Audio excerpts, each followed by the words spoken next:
বাংলাদেশ সরকারের একটি মূল লক্ষ্য হল চীনের বড় কোম্পানিগুলো যেন তাদের উৎপাদন কার্যক্রম বাংলাদেশে স্থানান্তর করে। চীনের সোলার কোম্পানিগুলোও ইতিমধ্যে বাংলাদেশে আসার সিদ্ধান্ত নিয়েছে। এর মধ্যে সবচেয়ে গুরুত্বপূর্ণ হল লংগি, বিশ্বের সবচেয়ে বড় সোলার প্যানেল কোম্পানি, যা বিশ্বের ৭০% সোলার উৎপাদন করে। বাংলাদেশে তাদের উপস্থিতি মানে সোলার খাতে প্রচুর কর্মসংস্থানের সৃষ্টি হবে এবং বাংলাদেশ থেকে সোলার প্যানেল রপ্তানি করা সম্ভব হবে।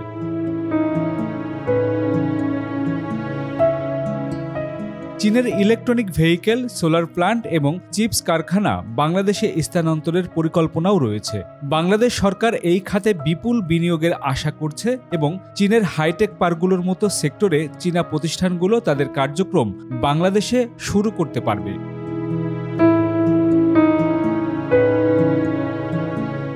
বাংলাদেশের অন্তর্বর্তী সরকার চায় চীনের কারখানাগুলো বাংলাদেশের উৎপাদন খাতে বিপ্লব ঘটাক। সেজন্য চট্টগ্রাম বন্দরের সক্ষমতা বৃদ্ধি, কারখানাগুলোর জন্য প্রয়োজনীয় অবকাঠামো উন্নয়ন এবং এসব কারখানা পরিচালনার জন্য প্রশিক্ষিত কর্মী প্রস্তুত করা হবে। চীন বাংলাদেশে এই খাতে বিনিয়োগ করলে তার দেশের অর্থনীতির বৃদ্ধির জন্য খুবই গুরুত্বপূর্ণ হবে।